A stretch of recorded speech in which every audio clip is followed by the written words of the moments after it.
कथा के बीच में बिना कारण उठ करके बार बार जाना, बार बार आना। आयोजक होता है ना, तो महाराज वो आयोजक क्या करता है, अब भंडारा भी चल रहा है, रसोईया भी लगे हैं और भी कई प्रकार के काम हैं, तो सारी चाबी अपने पास ही रखता है वो। तो कोई काम होता है तो उसी को आओ आओ, बैठा उठा, बैठा उठा, बैठा उठा।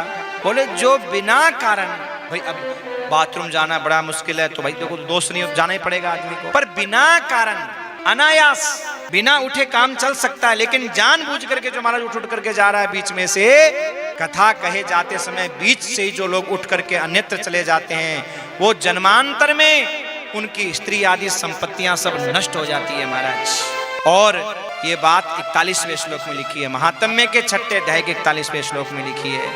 और 42वें श्लोक में क्या लिखा है, जो पुरुष सिर पर पगड़ी धारण करके और महाराज कथा श्रवण करता है, उसके पापी और कुलंकी पुत्र उत्पन्न होते हैं। ये 42वें श्लोक में लिखा है। कथा सुनने वाले को देखो, आजकल तो परंपरा हो गई है पगड़ी बांध करके महाराज बैठने की, पर शिव महापुराण में इसके लिए मना किया गया है। ये मैं अपनी तरफ से नहीं कह रहा हूँ, महात्म्य के 6ठे अध्याय के 42वें श्लोक में लिखा है। वो नहीं होता, कोई एक बड़ा आदमी होता है, हम उसके आगे अपनी पगड़ी रखते हैं, जय हो महाराज। तो ऐसे ही शिव महापुराण साक्षात भगवान शिव है, और उनके जैसे नहीं होता, पहले बड़े लोग होते थे उनके सामने कोई पगड़ी बांध के नहीं बैठता था महाराज, उसके सामने पगड़ी ऐसे खोल करके रखता था अपने हाथ में।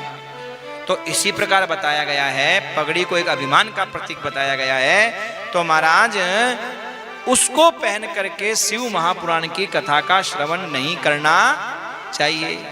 पर आज तो महाराज वक्ता को भी पहना देते हैं, श्रोता भी पहन लेते हैं, ना पहनो तो श्रोता नाराज हो जाता है, आयोजक नाराज हो जाता है, महाराज सब पहनते हैं आप नहीं पहनते।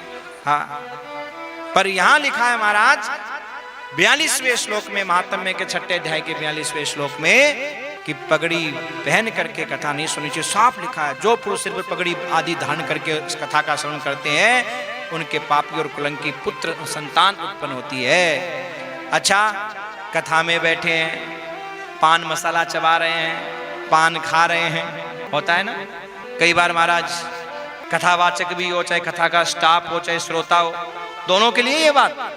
भागवत के महात्म्य के 6ठे अध्याय के 43वें श्लोक में लिखा है कि जो तांबूल आदि पान आदि खा करके कथा कहते हैं या कथा सुनते हैं, उनके बारे में क्या लिखा है। आज महाराज पंडित जी भी क्या है, गुटखा खा के पाठ कर रहे हैं, जर्दा खा के पाठ कर रहे हैं। संगीत वाले होते हैं वो भी क्या है, खाते तो भागवत का है? और महाराज उल्टा से नशा पता कर करके वो पैसा पछता नहीं है महाराज, ध्यान रखिए। सत्संग कथा देखो, ये व्यापार नहीं है, ध्यान रखो। हमने मेहनत की है, हमने तो जाके पत्थर ढोना, मेहनत की है तो मेहनत की है। कोई कहने साहब मेहनत का खाते हैं, मेहनत, यहाँ मेहनत वाला मामला नहीं है भाई, ध्यान रखना। कथा सत्संग एक श्रद्धा और भाव का कार्य है, यहाँ कोई मेहनत वाला काम नहीं है, यहाँ कोई धंधे वाला काम नहीं, व्यापार वाला काम। जो व्यक्ति धंधा व्यापार और मेहनत मानने लग जाता है ना, उसे कथा का न तो सुनाने का लाभ न सुनने का लाभ।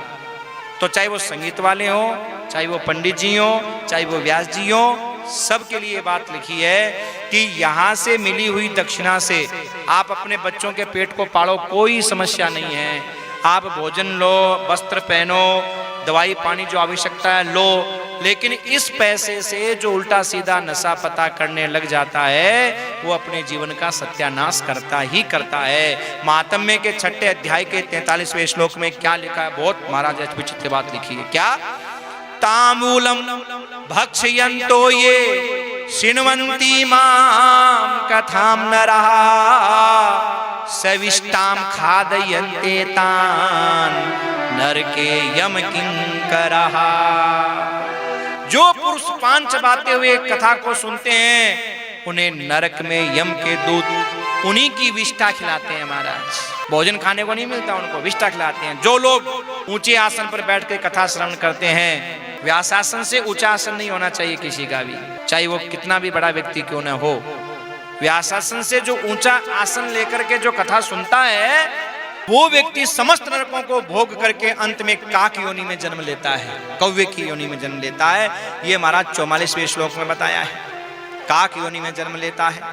जो लोग विरासन आदि में बैठ करके शुभ कथा को सुनते हैं, उन्हें अनेक नरकों को भोग करके विष वृक्ष जन्म पाते हैं। कथा सुनाने वाले पुराणिक को अच्छी प्रकार प्रणाम किए बिना जो लोग कथा सुनते हैं वो सभी नरकों को भोग करके अर्जुन के वृक्ष बनते हैं। ध्यान रखिएगा, जब भी कथा में बैठो तो महाराज सबसे पहले शिव महापुराण को प्रणाम करके ही बैठो, और नहीं तो बोले अगले जन्म में अर्जुन का वृक्ष बनना ही पड़ेगा।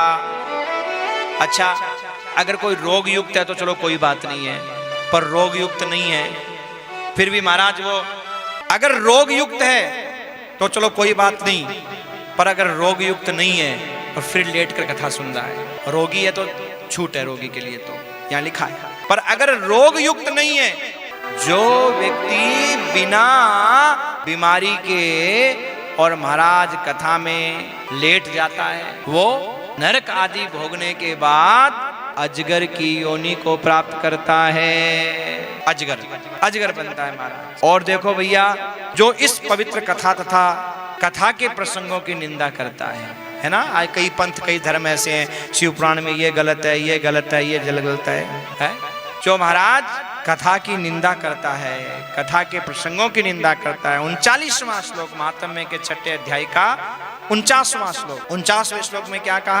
वो 100 जन्मों तक दुख भोग करके और महाराज कुत्ते का जन्म पाता है, उसे कुत्ता बनना पड़ता है। जो व्यक्ति सजनों, जो व्यक्ति कथा की निंदा करता है, शिव महापुराण की निंदा करता है, उसके बारे में ये बातें लिखी है। अच्छा, कथा होते समय जो बीच बीच में बातें करता है उसके बारे में लिखा हुआ है। रिश्तेदार आया, नातेदार आया, उल्टी सीधी बातें की, संसार की बातें की, कथा में विघ्न होता है ना भाई, होता ना, आगे आगे बैठ जाते हैं यजमान, और बैठने के बाद में महाराज कभी बुआ, कभी ताई, कभी फूफा, कभी बहू, कभी बेटा आए, बातें लग गए, बहुत वर्षों बाद मिलते हैं, पहले तो आते नहीं, कथा के समय ही आते हैं महाराज, और कथा पूरी होने से पहले निकल जाते हैं, तो सारी बातें तो वहीं करनी पड़ती है पंडाल में, कथा स्थल में, तो इसलिए यहाँ लिखा हुआ है महाराज। तो महाराज जो ऐसी बातें करता है उसको अनेक जन्मों तक नरक भोगने के बाद गधा बनना पड़ता है, और हेंचू करता रहता है महाराज। हाँ, अब बोलता रहे बेटा, करता रहे, दुलत्ती मारता रहे, अब स्वागत करता रहे। इसलिए कथा में शांत चित्त होकर के महाराज श्रवण करनी चाहिए, चाहे कथा का आयोजन कराने वाला हो, चाहे घर वाले हो, चाहे बाहर वाले हो। कथा पंडाल से जो बात की अंदर आकर के बैठे, बैठने के बाद में कोई तेरी मेरी नहीं होनी चाहिए। बहुत सुंदर सजनों, जो कभी भी इस पवित्र कथा का श्रवण नहीं करते और महाराज केवल दुनियादारी की उल्टी सी चीजों का श्रवण करते रहते हैं, बोले वो नारकीय यातना भोगने के बाद सुअर का जन्म, क्योंकि दुनिया की बुराई करते रहे। दुनिया की बुराई क्या है? विष्ठा के समान है, और सुअर क्या करता है? दुनिया की विष्ठा खाता रहता है। तो जो दुनिया की केवल बुराइयों में लगा रहता है, कभी कथा नहीं, कभी सत्संग नहीं, कभी सुनाता नहीं, कभी सुनता नहीं, ऐसा व्यक्ति महाराज करोड़ों वर्षों तक नरक यातनाओं को भोग करके गांव के सुअर का जन्म ले लेता है।